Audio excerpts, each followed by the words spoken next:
In the scorching heat of ancient Persia, where the sun bleached the bones of conquered enemies and the wind carried whispers of imperial terror, one man's corruption would unleash a punishment so horrific that it would echo through the corridors of history for over 2,000 years. The year was approximately 525 BCE, and the Persian Empire stretched like a monstrous shadow across the known world, from the burning sands of Egypt to the fertile valleys of Mesopotamia. At its helm sat Cambyses II, a king whose name would become synonymous with both conquest and unspeakable cruelty. But this is not merely another tale of royal excess or political intrigue. This is the story of Judge Sisamnes, a man whose greed would cost him everything, including his very skin. What transpired in the marble halls of Persian justice was not simply an execution, but a masterpiece of calculated terror. A punishment so methodically brutal that it would serve as the ultimate deterrent for generations of officials who might dare to betray their sovereign's trust. Today, we strip away the sanitized versions found in dusty history books and examine the unflinching reality of what happened when absolute power collided with absolute justice. The punishment that awaited Sisamnes would redefine the very meaning of judicial retribution and create a legacy of fear that influenced legal systems across the ancient world. To understand the full horror of what befell Judge Sisamnes, we must first grasp the world that created such extreme measures. The Persian Empire under Cambyses II was a realm built on the twin pillars of military might and administrative efficiency.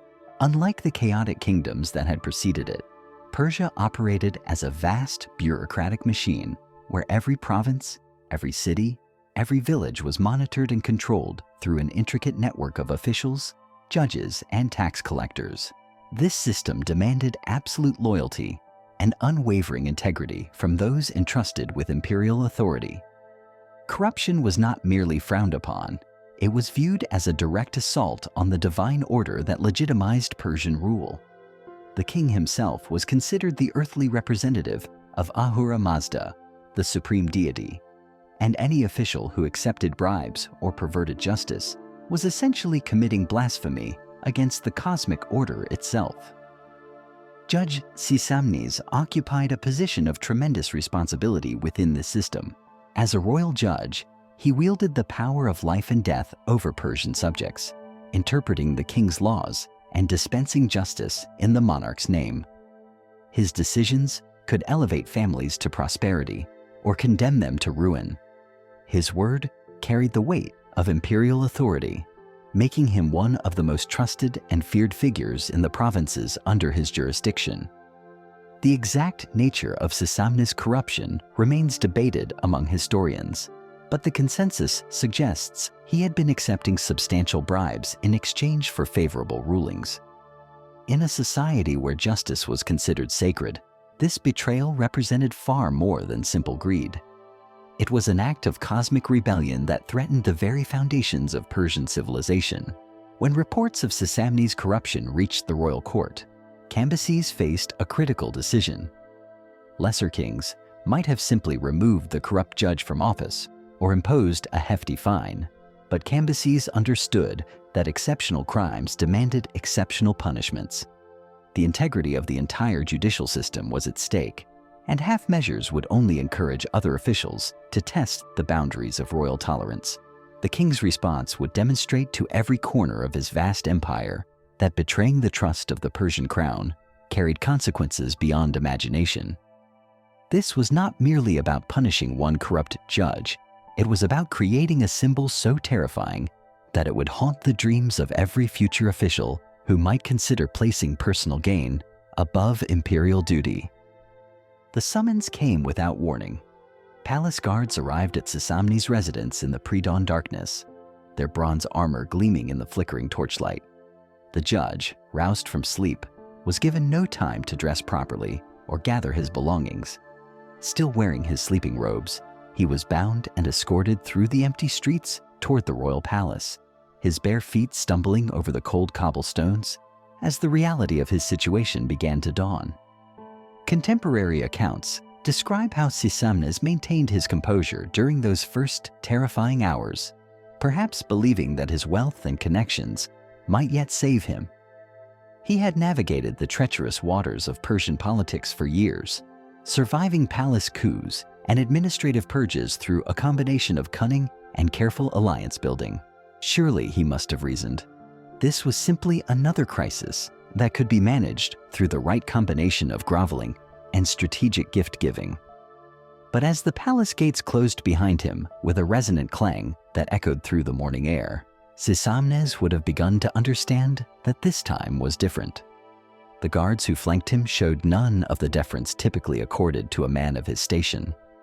Their faces were masks of professional indifference, suggesting they had received very specific instructions about how this particular prisoner was to be treated. The throne room where Sisamnes was brought for judgment represented the absolute pinnacle of Persian imperial power. Massive columns carved from single blocks of marble supported a ceiling decorated with precious metals and gemstones that caught and reflected the light of hundreds of oil lamps. The walls were adorned with reliefs depicting Cambyses' military victories, showing conquered enemies prostrating themselves before the divine authority of the Persian king. At the center of this overwhelming display of wealth and power sat Cambyses himself, draped in robes of purple and gold that marked his status as ruler of the known world. Contemporary descriptions paint him as a man of imposing physical presence, with piercing eyes that seemed to look directly into the souls of those who appeared before him. His beard, oiled and perfumed according to Persian custom, was arranged in the elaborate curls that marked royal status. The trial that followed was a carefully orchestrated performance designed as much for the assembled courtiers as for the accused himself. Cambyses did not simply accuse Sisamnes of corruption. He methodically detailed every bribe, every perverted judgment, every instance where the judge had placed personal enrichment above the sacred duty of dispensing royal justice. The evidence was overwhelming and had clearly been gathered over months of careful investigation. Palace spies had documented meetings between Sisamnes and wealthy merchants seeking favorable rulings. Financial records showed suspicious increases in the judge's personal wealth that coincided with controversial legal decisions. Witnesses had been found, and their testimony carefully recorded by royal scribes. As each piece of evidence was presented, Sisamnes would have felt his carefully constructed world of wealth and influence crumbling around him. The very connections and relationships that had made his corruption possible now became the instruments of his destruction. Former allies distanced themselves through their testimony, while those he had once ruled over from his judicial bench now watched his humiliation with barely concealed satisfaction. When given the opportunity to defend himself, historical accounts suggest that Sisamnes initially attempted to deny the charges, then shifted to minimizing their significance, and finally resorted to desperate pleas for mercy based on his years of otherwise faithful service. But Cambyses had not orchestrated this elaborate public trial to show mercy. He had summoned the most important officials of his empire to witness what happened to those who betrayed the sacred trust of Persian justice. The king's pronouncement of sentence was delivered with the measured cadence of divine judgment. Sisamnes was guilty of the highest form of treason, the corruption of royal justice itself. For such a crime, death alone was insufficient. The punishment must match the magnitude of the offense and serve as an eternal warning to all who might consider following the same path. The sentence was death by flaying, but with a horrific twist that would make this execution unique in the annals of judicial punishment. Not only would Sisamnes die in agony, but his skin would be preserved and used to upholster the very chair from which he had dispensed corrupt justice. His successor would literally sit upon the remains of his predecessor, a constant reminder of what awaited those who betrayed their oath of office. The execution chamber had been prepared with meticulous attention to detail, transforming what was normally a place of swift death into a theater of prolonged suffering. Unlike the quick beheadings or hangings that typically concluded Persian justice, this punishment required specialized equipment and expertise that had been gathered from across the empire. The executioner chosen for this task was not merely skilled in the art of killing, but in the far more complex craft of keeping a victim alive while systematically removing their skin. Contemporary Persian texts describe the chamber as dimly lit by flickering oil lamps, their dancing shadows creating an atmosphere of supernatural dread. The walls were lined with the instruments that would be used in the coming hours, each tool polished to a mirror finish and arranged with the precision of a surgeon's operating table. Bronze knives of varying sizes and curvatures, each designed for specific anatomical regions. Hooks and clamps to hold sections of skin taut during removal. Bowls of salt water and wine to cleanse wounds and prevent the victim from losing consciousness too quickly. The floor was covered with absorbent sand, a practical consideration that revealed the methodical planning behind this horrific spectacle. Every detail had been considered, every aspect of the procedure refined to maximize both the duration of suffering and the psychological impact on witnesses. This was not random cruelty, but calculated state terror elevated to the level of performance art. When Sisamnes was brought into this chamber of horrors, accounts suggest he finally grasped the full magnitude of his fate. The corrupt judge who had once wielded absolute power over life and death now found himself reduced to the status of raw material for an imperial lesson in consequences. His legs reportedly gave way as he comprehended the array of instruments awaiting him, requiring guards to support his weight as they secured him to the specially constructed table. The process began with Cambyses himself, delivering a final speech to the assembled witnesses. Palace records indicate that representatives from every province of the empire had been summoned to observe this execution, ensuring that word of Sisamnes' fate would spread to the furthest corners of Persian territory. The king spoke not just to those present, but to every current and future official who might be tempted to place personal gain above imperial duty. The actual flaying commenced with surgical precision at the extremities, where the executioner could work slowly without immediately threatening vital functions. Contemporary accounts describe how Sisamnes' screams echoed through the palace corridors, a sound so horrifying that servants in distant chambers reportedly fled their posts rather than continue hearing the systematic destruction of a human being. The executioner's skill lay not merely in removing skin, but in maintaining the victim's consciousness throughout the ordeal.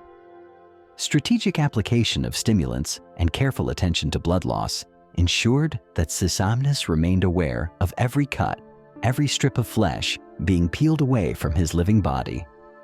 The process took hours, with the executioner pausing periodically to allow the victim to recover enough strength for the torture to continue. Witnesses described the gradual transformation of a human being into something resembling a grotesque anatomical display.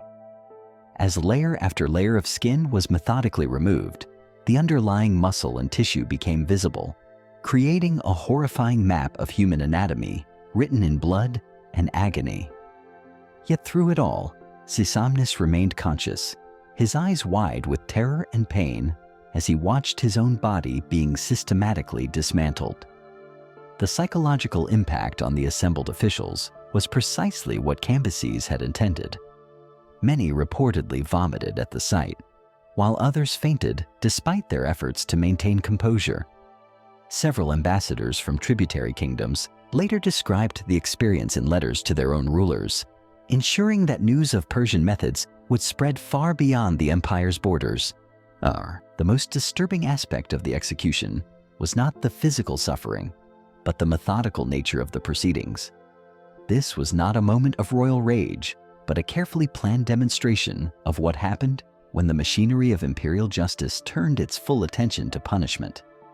Every cut was deliberate, every strip of skin removed according to a predetermined pattern that would yield the maximum amount of usable material for the judge's chair.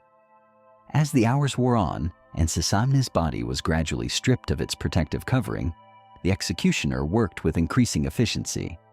The initial tentative cuts gave way to confident strokes as the rhythm of the procedure established itself. blood pooled in the prepared channels, while assistants carefully collected and preserved each section of removed skin according to specific instructions for the tanning process that would follow. The corrupt judge's death, when it finally came, arrived not as a merciful release, but as the inevitable conclusion of systematic bodily destruction.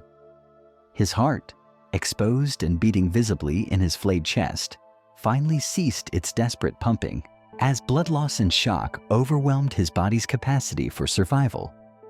Even in death, however, his torment was not complete.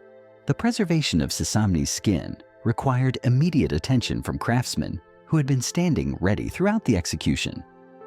Using techniques typically reserved for preparing fine leather goods, they began the complex process of treating and preparing the human hide for its ultimate purpose.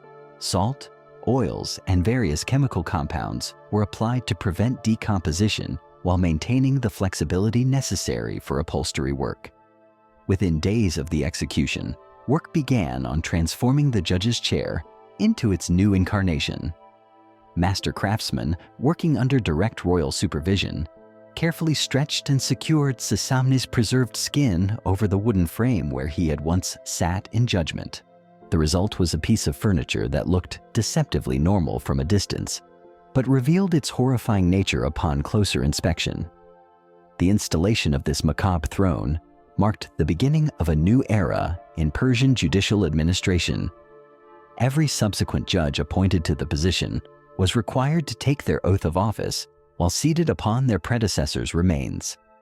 The psychological impact of this requirement cannot be overstated, as each new official literally felt the consequences of corruption beneath their body with every decision they made. The chair of Sisamnes stands today as one of history's most chilling monuments to the price of corruption, a testament to what happens when absolute power decides to make an example that will echo through eternity. In those blood-soaked hours within the Persian palace, Cambyses created more than just a punishment. He forged a symbol that would haunt the nightmares of officials across the ancient world for generations to come. The legacy of that horrific day extended far beyond the borders of Persia itself. Word of Sisamnes' fate spread like wildfire across trade routes and diplomatic channels, carried by merchants, ambassadors, and travelers who had witnessed or heard accounts of the execution. Kings and emperors throughout the known world took note of Persian methods, some incorporating similar deterrents into their own systems of justice, others recoiling in horror at the extremes to which royal authority could extend. What makes this tale so enduringly disturbing is not merely its graphic brutality, but the cold calculation behind every detail. This was not the product of momentary rage or sadistic impulse, but a carefully orchestrated demonstration of state power, designed to achieve maximum psychological impact. Every aspect of Sisamnes' destruction was planned, from the gathering of specialized tools to the preservation techniques that would transform his remains into a permanent reminder of royal justice. The corrupt judge's story serves as a dark mirror reflecting the eternal struggle between power and accountability, between human greed and the systems designed to contain it. In our modern world, where corruption scandals regularly dominate headlines and public trust in institutions remains fragile, the tale of Sisamnes reminds us that the consequences of betraying public trust have taken many forms throughout history, some swift, some lingering, but none quite so permanently displayed as the chair that bore his skin.